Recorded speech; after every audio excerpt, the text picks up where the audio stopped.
Someone just crashed their car. Crashed their car looking at me vlog.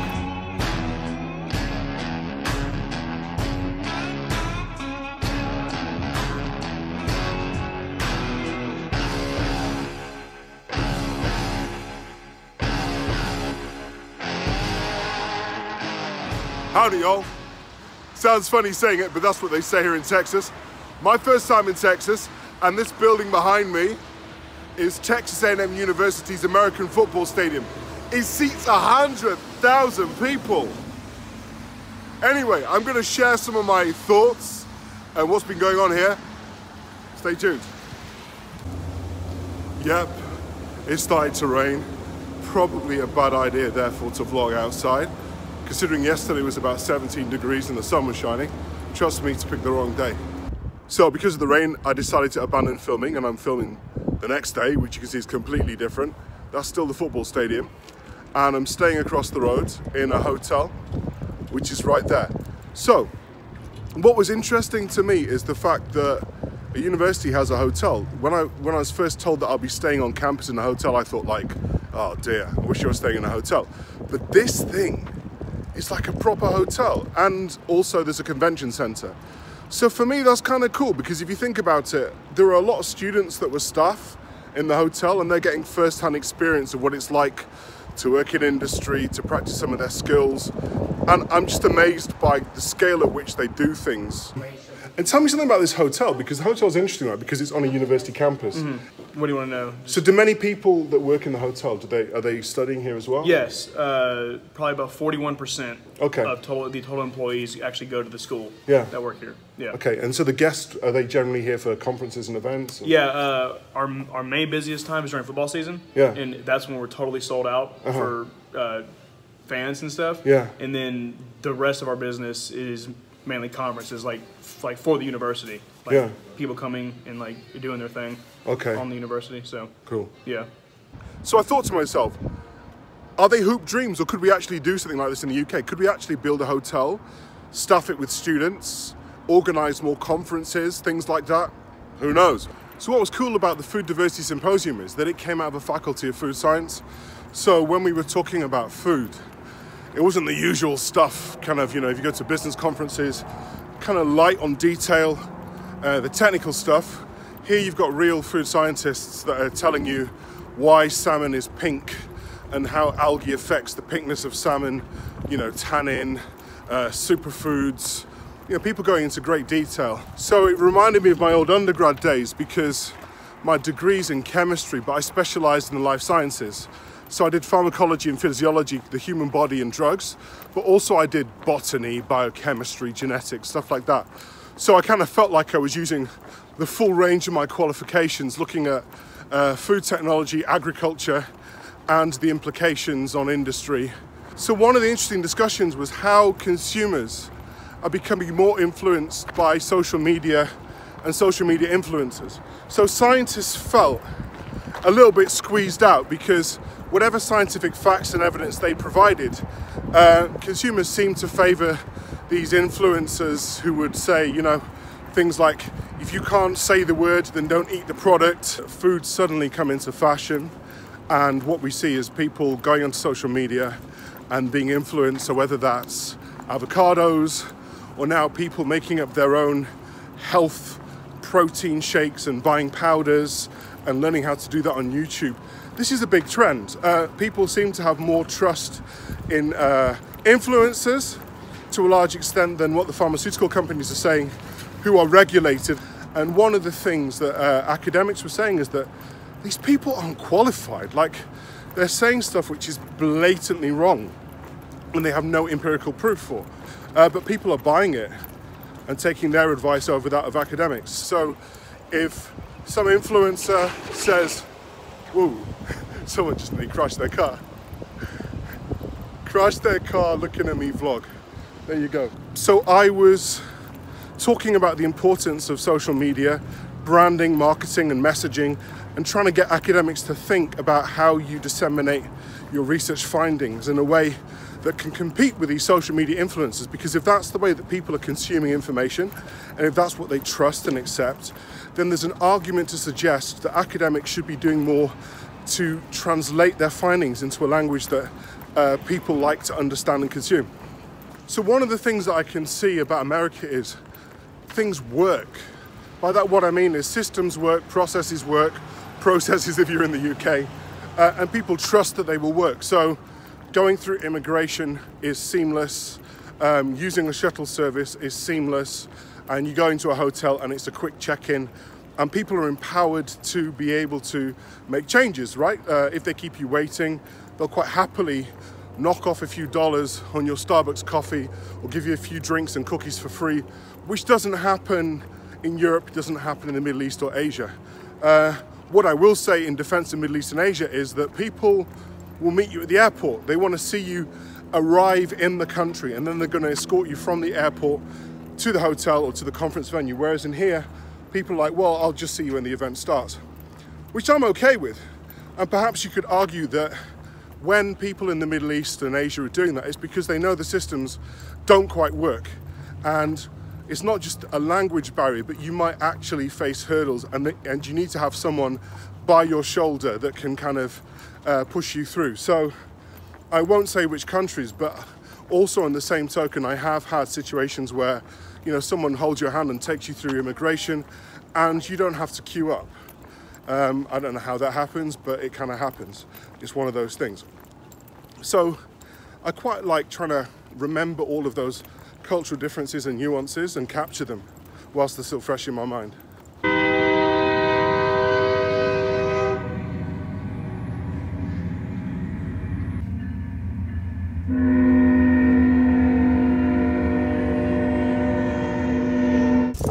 Walking down this passageway full of beer caps, and guess what? Stinks of beer down here.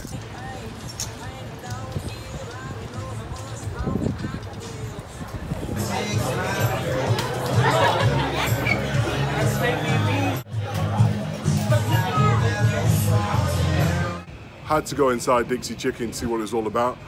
I didn't get in any bar fights, but it was just like the movies. I know that sounds cheesy, but you know, it was kind of cool.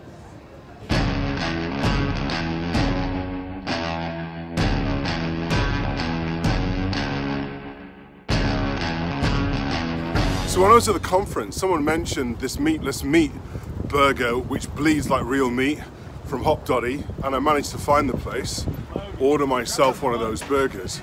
And you know what? It really does bleed.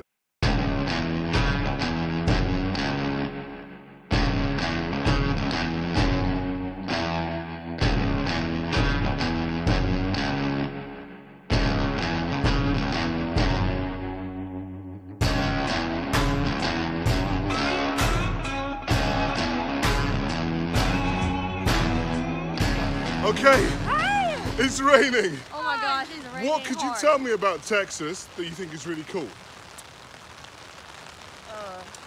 So, I've been in quite a few shops now and talking to people. People are really friendly. And it's been interesting because I've asked them questions like, you know, you're from Texas, where have you traveled? And you know, quite a few people, you know, live in Texas and never been to places like New York, let alone London. So when they hear little Johnny's accent and I say that I'm from London, you know, it's a thing. And so some of the questions that I ask them are like, okay, so what do you think about England or London? What are your perceptions? And, you know, they say the things like, oh, we're all really well dressed in England. So I'm just trying not to get run over. We're all really well dressed in England, very polite. And what I was saying to them is that actually, you know, Texans are really, really polite, and that's something that they pride themselves on. Like, people have time to talk to you, they ask you how you are. I'm being called sir. What does it mean to be Texan to you? Have pride. What do you think is different about Texas than any other part of America? Any other part of America? Yeah. I'd honestly say, like what I said first, the pride. Like, yeah. I feel like people in this state care more about being a Texan than like someone from like, you know, like I don't know, Nebraska, like people from Texas, like if you like would disrespect the state in any way, would be like angry at you. Yeah. So I think there's a different mindset here. What you see is people think, how can I help you? Whereas in London, often, and myself included, you think, okay, what do you want from me now? Kind of interesting, right? So the other one is, there are so many Irish pubs here, and they have this kind of nostalgic view on what it means to be Irish. I walk past these pubs, playing Irish music, you know, you can see like shamrocks and leprechauns and stuff like that. And so I think about advertising, and it's exactly the same thing when we see some of the adverts on television. There have been 1 or 2 adverts which have talked about Irish heritage, and also they've, you know, there've been 1 or 2 English accents as kind of a novelty factor. And of course, the difference is if you're so many miles away from like Ireland, then they pick the main elements. Whereas, you know, if I see adverts, commercials in the UK, then we're talking about kind of regionalism. It's a bit more gritty, you know, and just doesn't focus on the main tropes. Don't fight the feeling, just let it flow. Stack it up, rack it up, let it go. Laughter is calling, pick up the phone. Let's stay playful, Oreo. Everyone's welcome, don't need a label. If we're still smiling, the future's bueno. I got a secret the world should know. Let's stay playful, Oreo. Hello? So when I look at American television, I can see that there are far more commercials. And the commercials are really hard sell compared to what we see in the UK. What's also interesting is the range of commercials, because 1 minute you've got all of these special offers telling you to eat all this fast food, you know, huge quantities of fast food. And then the next advert will be telling you about how you can lose weight and a new diet plan. And then there are adverts which are very explicit in the sense of, you know, saying, do you have herpes? You know, call this number, have this cream. Have you used fertilizer? You could have cancer. So, yeah, you need to call this number, and we might be able to help you out with you know, issuing a claim. Or then, you know, others where it's like, okay, you know, you're diabetic and we could give you some medication, but this medication could do all sorts of things, like really mess you up, affect your heart, make your genitals swell up. I'm thinking, like, how can you sell this stuff to people and then tell them about all the side effects? So it's this idea that, you know, things are kind of really direct. Storytelling seems to be very important. You know, there are lots of personal testimonials. I can see universities advertising where somebody saved somebody's life and they said, oh, and they went to this university. I don't see that in the UK. We don't have advertisements where universities are saying, oh, you know, this person was a graduate from our university and they helped to save someone's life. So yeah, it's kind of interesting how direct things are and how people are just out there in saying these things. Can't beat it, can't beat it, can't beat it, can't beat it with the beat, man. Can't see it with the pitch black, put your brains on. Let me take it out, let me get the full scope, hold on. Full screen, HD, let me take another picture, let me holla at the pre-show. Whoa, cool beans, that's a whole lot of dickens. Let me help you with the pre-roll. You check up all my liquor, come on, what I'm supposed to do now? I'm supposed to do you talking all that shit, now come on, you gon' have to back it up. You gon' have to back it up. So every campus I walk to, I hear hip hop, right? Doesn't matter where I'm in the world, there are people banging hip hop beats out of their cars, from their dorms. And there's that global language that I think has become really significant. You know, whether that's Bangladesh, and you hear people rapping, whether that's Kuala Lumpur, literally all over the place, people are listening to beats and rhymes. Apa yang kau miliki ada di dalam diri, hati yang kau cari. You a star. You make it look so simple, the best by far. Alam Indonesia, aku paling asri karena dari AS datang ke RI, Delor Kotak, tapi kini masuk TV. Bukan iklan Odo, tapi tetap unjuk gigi. Amaদের নাম হলো বাঙালি, আমার পাশে হলো বাদামি, আমার টাকা হলো সবুজ, আমার টাকার সাথে খেলা নাই, বন্দুক বন্দুক বন্দুক মগজ, আমি খাসি মাংস খাই না, আমি খালি খাই তরমুজ, আমি মুরগির মাংস খাই না. Another thing that I've noticed here, and I've also noticed the same in the UK, are the number of students with tattoos. And also, when I mean tattoos, I mean visible tattoos. When I went to university in the 90s, tattoos were kind of like a taboo. There may be 1 or 2 people that would have one, and there was this kind of underlying assumption that if you were going to get a tattoo, it was going to affect your chances of employability. Now, obviously, we've got students at university spending a lot of money looking to get degrees, and I'm walking past faculties of engineering, physics, you know, stuff like that, and students are coming out of these buildings, and they don't seem to have any qualms about getting them, or the fact that it's not going to affect their employability. So that's another trend that I think is quite interesting. The question is, how long is this trend going to go on? Because we can see now, you know, people are getting their hands done, their necks done, stuff like that. I mean, in the future, for example, are we going to see the next generation have no tattoos? Like, you know, it's going to be one of those fads that goes back to how it was before. Who knows? So I'm going to put these guys on the spot. What do you guys study? Engineering. Radio and television. Biology. It's a little bit. Biology. Yeah, it's a little RTF. So what do you like about Texas?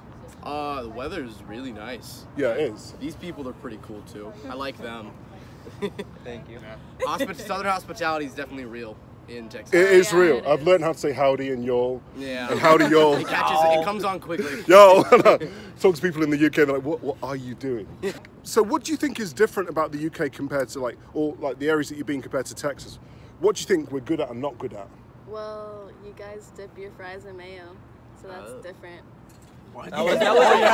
Sorry, you know, because like I have people watching this, they're going to be in like different countries in Asia. Could you just say that again? There's a bit of a drawl there. They dip their fries in mayo. All right, they dip their fries in mayo. Okay, mayonnaise, right? Yeah, mayonnaise. Here in Texas, we like ketchup. Yeah, I'm a ketchup guy too. What about cultural things? Any cultural differences? Do you think that? Hey, here you'll see a lot of people with boots. Yeah. Oh yeah, I've seen that. Or a cowboy hat. Yeah. What don't you like about the UK? Shit, the weather. Wankers. The weather. Gray clouds for like 11 So minutes. I didn't quite catch that.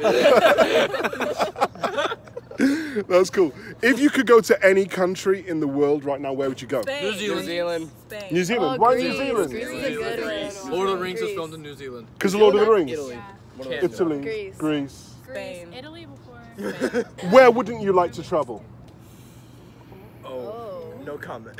Why not? You couldn't say it. Wait, you're going to tell me what you want to go to? Anywhere Probably that's Middle not East. Western. Anywhere that's not Western? Yeah. So like if someone said, hey, we're inviting you to to be involved in a research project in Nigeria, would you go? Oh, probably Absolutely. not. Probably not. No.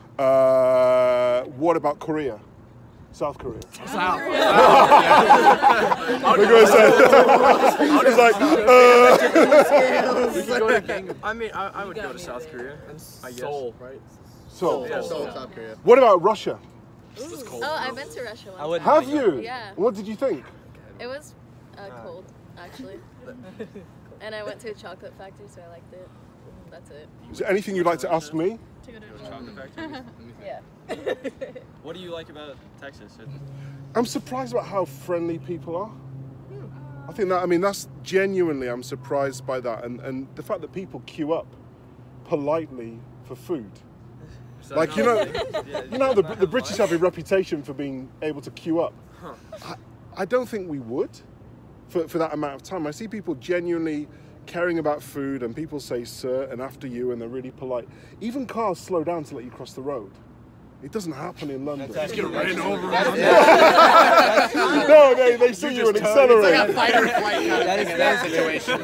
I don't know if that's because it's a university town or something, but Are we more or less fat than you thought we'd be? I haven't seen some huge people yet. I think I've seen bigger people in Miami. Yeah, it's more kind of Texas is less like that than other states are in the South, so it probably wouldn't happen too much here.